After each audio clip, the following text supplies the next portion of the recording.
श्री शिवाय नमस्तुभ्यम। हर हर महादेव। आप सबको बता दें कि इस बार महाशिवरात्रि का पावन सा पर्व 26 फरवरी बुधवार के दिन पड़ रहा है और पूज्य गुरुजी हर बार की तरह इस बार भी ऑनलाइन पूजा करवाने वाले हैं। पूज्य गुरुजी हर बार महाशिवरात्रि पर ऑनलाइन पूजा करवाते हैं। हर बार पूज्य गुरुजी शिवरात्रि से पहले ही पूजा में काम में आने वाली सामग्री की लिस्ट भी बताते हैं और इस बार भी पूज्य गुरुजी ने अपनी अभी की शिव महापुराण की कथा में ऑनलाइन पूजा में महाशिवरात्रि के पावन पर्व पर काम आने वाली पूजा सामग्री की लिस्ट जारी की है। आज की वीडियो में हम आपको बताएंगे कि पूजन से पहले पार्थिव शिवलिंग का निर्माण कैसे करना है और कौन कौन सी सामग्री है जो आपको महाशिवरात्रि से पहले ही लेकर आनी है, जिससे आप पूजा अच्छी तरीके से कर सके। पूज्य गुरुदेव जी की कथा से सुन करके समझ करके आपको समझाने का पूरा प्रयास करूंगा, परंतु उससे पहले अगर आप भी महादेव के सच्चे भक्त हैं तो कमेंट बॉक्स में हर हर महादेव जरूर लिखें। पूज्य गुरुजी ने कथा में बताया कि आपको महाशिवरात्रि के 12 बजे से पहले पार्थिव शिवलिंग का निर्माण करना है। तो शिवलिंग का निर्माण करने के लिए आपको बेलपत्री के वृक्ष की जड़ की मिट्टी लानी है। मिट्टी आपको एक दिन पहले ही लेकर आनी है। ला करके आपको अपने घर में थोड़ा सा गंगा जल और पानी डालकर इस मिट्टी को भिगो देना है। भिगोने के बाद आपको दूसरे दिन सुबह एक थाली में या परात में एक बेलपत्री रखनी है और उस बेलपत्री पर आपको शिवलिंग का निर्माण करना है। इस मिट्टी में जो आप जल डालेंगे वो थोड़ा सा गंगा जल डालना है और आपको अपने घर के मटके का जल इसमें डालना है। दूसरा कोई भी जल आपको इस मिट्टी को भिगोते समय नहीं डालना है। शिवरात्रि की पूजा हर बार की तरह इस बार भी प्रदोष काल में की जाएगी। शाम को 6 बजे का समय पूज्य गुरुजी ने बताया है। चलिए जानते हैं वो कौन कौन सी सामग्री है जिन्हें आपको जरूर लेकर आना है, जिनके बिना आपकी पूजा पूरी नहीं हो सकती। तो चलिए जानते हैं, वीडियो को पूरा जरूर देखना क्योंकि एक भी सामग्री छूटनी नहीं चाहिए। देखिए, महाशिवरात्रि साल में सिर्फ एक बार आती है, इसीलिए आप पूजा अच्छी तरीके से करें तो आप सामग्री को पहले से लाकर रख लें ताकि भूल ना हो पाए। सबसे पहले आपको लेना है 5 कमलगट्टे और इसके बाद आपको दूसरे नंबर पर लेना है गेहूं के दाने। गेहूं के दाने आपको लेना है 21, परंतु ध्यान रखना एक भी गेहूं का दाना कहीं से भी खंडित नहीं होना चाहिए। और इसी के साथ आपको लेना है चावल के दाने। चावल के दाने आपको लेने हैं पूरे 108 और चावल का दाना एक भी कहीं से भी खंडित नहीं होना चाहिए। इसी के साथ आपको थोड़े से चावल के दाने अलग से ले लेने हैं। इस बार की महाशिवरात्रि में चावल के दानों का बहुत ही बड़ा विशेष महत्व है, 108 चावल के दानों का, तो इसीलिए भूलना मत। और इसी के साथ आपको लेना है एक नारियल, जिसे हम श्रीफल भी बोलते हैं, जूट वाला आपको नारियल लेना है। और इसके बाद आपको लेना है पान के पत्ते। पान के पत्ते आपको लेने हैं 3 और एक भी पान का पत्ता कहीं से भी कटा फटा या खंडित नहीं होना चाहिए। इसी के साथ आपको लेनी है मेहंदी।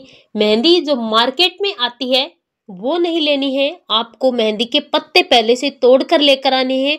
उन्हें सुखा करके और पीस करके आपको अपने घर पर मेहंदी तैयार करने हैं। जब भी महादेव पर मेहंदी चढ़ाई जाती है तो धन और संपदा की घर में वृद्धि होती है। और इसी के साथ आपको लेनी है एक आचमनी। आचमनी आपको पूजन सामग्री की दुकान पर आसानी से मिल जाएगी। मात्र और मात्र आपको एक आचमनी लेनी है।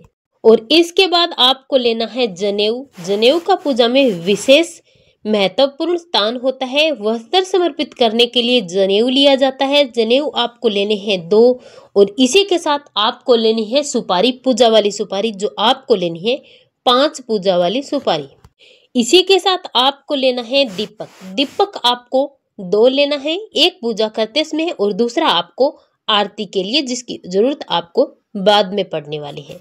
और इस दीपक में डालने के लिए आपको लेना है सिर्फ और सिर्फ घी। घी आपको लेना है गाय माता का। भूल कर भी आपको भैंस का घी नहीं लेना। और अगर आपको घी नहीं मिल पाता है तो उस स्थिति में आपको भैंस का घी नहीं लेना है। उस स्थिति में आप तिल के तेल का दीपक भी जला सकते हैं। इसी के साथ आपको लेनी है धूप बत्ती। अगर आपको धूप नहीं मिल पाती है तो उसमें आप अगरबत्ती भी ले सकते हैं। और इसी के साथ आपको लेनी है कपूर। 1, 3 या 5 कपूर के टुकड़े आप ले सकते हैं, लेकिन 1 कपूर का टुकड़ा आप जरूर लें। और इसी के साथ आपको लेना है एक कलावा। कलावा जो हम हाथ पर बांधते हैं पूजा में, जिसका प्रयोग किया जाता है, पूरा का पूरा 1 कलावे का गट्टा आपको लेना है, जिसे हम मोली भी कहते हैं। और इसी के साथ आपको लेना है चंदन, आपको लेना है पीला चंदन, और इसी के साथ आपको लेना है लाल चंदन, इसी के साथ आपको लेना है अबीर गुलाल। पीला चंदन अगर आपको नहीं मिलता है तो आप अष्टगंध भी ले सकते हैं, और इसी के साथ आपको लेना है इत्र। पूजा में उपयोग किए जाने वाला इत्र आपको लेना है, और अगर आपको चंदन का इत्र मिल जाता है तो आप वही लेकर आए, नहीं मिलता है तो आप ऑप्शन में कोई भी इत्र लेकर आ सकते हैं। और इसके बाद आपको लेनी है महादेव की सबसे प्रिय चीज बेलपत्री। बेलपत्री कहीं से भी खंडित नहीं होनी चाहिए, और पूरी की पूरी आपको 21 बेलपत्र लेनी है। और इसी के साथ आपको लेना है समीपत्र। समीपत्र आपको लेना है 7। समीपत्र भी टूटा फूटा या खंडित नहीं होना चाहिए। पूजा में उपयोग की जाने वाली कोई भी सामग्री आपको टूटी फूटी खंडित नहीं लेनी है, क्योंकि महादेव आधा अधूरा टूटा फूटा स्वीकार नहीं करते। और इसी के साथ आपको लेना है धतूरा। धतूरा आपको 2 लेना है। धतूरा आपके जीवन से, आपके जीवन के सभी कांटों को दूर कर देता है, आपके दुश्मनों को नष्ट कर देता है। और इसी के साथ आपको लेना है गुलाब। गुलाब अगर आपको मिल जाता है तो 5, 7, 11, 21 की संख्या में आपको लेना है। और अगर आपको ज्यादा संख्या में गुलाब नहीं मिल पाता है तो आपको एक गुलाब की 21 पंखुड़ियां निकाल लेनी है। और इसी के साथ आपको लेने हैं सफेद फूल। सफेद फूल की संख्या आपको ज्यादा लेनी है। पूजा करते समय बार बार समर्पित करने के लिए आपको फूलों की जरूरत पड़ेगी, तो सफेद फूल आपको आसानी से मिल जाएंगे, लेकिन भूल कर भी आपको केतकी के पुष्प नहीं लेने हैं। और इसी के साथ आपको पंचामृत तैयार करना है। आप एक साथ मिलाकर भी तैयार कर सकते हैं और अलग अलग भी आप ले सकते हैं। आपको लेना है दूध, दही, घी, शहद और शक्कर। इन चीजों से आप पंचामृत तैयार कर सकते हैं और आप अलग अलग भी इन्हें चढ़ा सकते हैं। आप जो घी, कच्चा दूध और दही लेंगे वो आपको सिर्फ और सिर्फ गाय माता का लेना है। भूल कर भी भैंस का दूध, घी, दही आपको नहीं लेना है। इसी के साथ आपको 1 से 2 चम्मच लेने हैं काले तिल। इसी के साथ आपको लेनी है काली मिर्च। काली मिर्च आपको लेनी है पूरी 21, और एक भी काली मिर्च कहीं से भी खंडित नहीं होनी चाहिए। इसी के साथ आपको लेना है पूजा के लिए फल। आप ऋतु फल में कोई भी फल ले सकते हैं, सेब ले सकते हैं, आप केला ले सकते हैं, लेकिन 5 फल आपको जरूर लेने हैं। अलग अलग भी ले सकते हैं और एक फल भी आप ले सकते हैं। इसी के साथ आपको लेनी है मिठाई। मिठाई आप अपने घर पर भी बना सकते हैं। जो भी प्रसाद आप बना सकते हैं भगवान के लिए वो आप बनाएं, अच्छी बात है।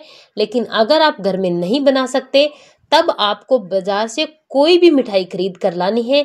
लेकिन जो भी मिठाई आप बनाएं और खरीद कर लाएं वो मिठाई सफेद रंग की होनी चाहिए। आप अपने घर में खीर बनाकर भी भोग लगा सकते हैं, आप हलवे का भोग भी लगा सकते हैं। और इसी के साथ आपको तांबे के पात्र में जल भरना है और उसमें थोड़ा सा गंगा जल डालना है। जब आप पूजा के लिए बैठने वाले हैं तब आपको पार्थिव शिवलिंग को अपने पास लेकर बैठना है। उसी समय आपको पूजा करनी है। जो आप पार्थिव शिवलिंग बनाने वाले हैं वो किसी भी बड़े बर्तन में आपको बनाना है। जैसे परात जब आप पूजा करेंगे और जो पानी उसमें जाने वाला है, पूरी की पूरी सामग्री आप जब समर्पित करेंगे तब उसमें पूरा आ जाना चाहिए। जब आप छोटा बर्तन लेंगे तो उसमें इतना सारा सामान आएगा नहीं, इसीलिए आप कोई बड़ा सा बर्तन ले, उसी में आप पार्थिव शिवलिंग का निर्माण करें। और जब आप निर्माण करेंगे तो उसके बाद उसी बर्तन में ही उसकी पूजा होगी। आपको वहां से पार्थिव शिवलिंग को उठाना नहीं है। ध्यान रखना, बेलपत्री के ऊपर ही आपको पार्थिव शिवलिंग का निर्माण करना है। बिना बेलपत्री के पार्थिव शिवलिंग का निर्माण नहीं किया जाता। और मिट्टी आप बेलपत्री के जड़ की लाएं। किसी भी वर्ण का सदस्य, किसी भी जाति का सदस्य बेलपत्री की जड़ की मिट्टी ला करके पूजा कर सकता है। इसीलिए सर्वश्रेष्ठ मिट्टी जो पूज्य गुरु जी ने बताई है वो बेलपत्री के जड़ की बताई है। आप पार्थिव शिवलिंग का पूरे अच्छे से निर्माण नहीं कर सकते तो मात्र आपको शिवलिंग की एक पिंडी बनानी है, वो आप आसानी से कर लेंगे। आज की वीडियो में हमने आपको महाशिवरात्रि के दिन किए जाने वाली पूजा में काम आने वाली सारी सामग्री बताई है। वीडियो कुछ दिन पहले ही बन चुकी है, इसीलिए आप देख करके सारी सामग्री ले आए ताकि आपको पूजा का पूरा फल प्राप्त हो। क्योंकि ऐसा मौका आपको साल में एक बार मिलता है और बाद में आपको पछताना ना पड़े। वीडियो अच्छी लगे तो शेयर जरूर करना, लाइक जरूर करना, चैनल को सब्सक्राइब करके ही जाना। श्री शिवाय नमस्तुभ्यम।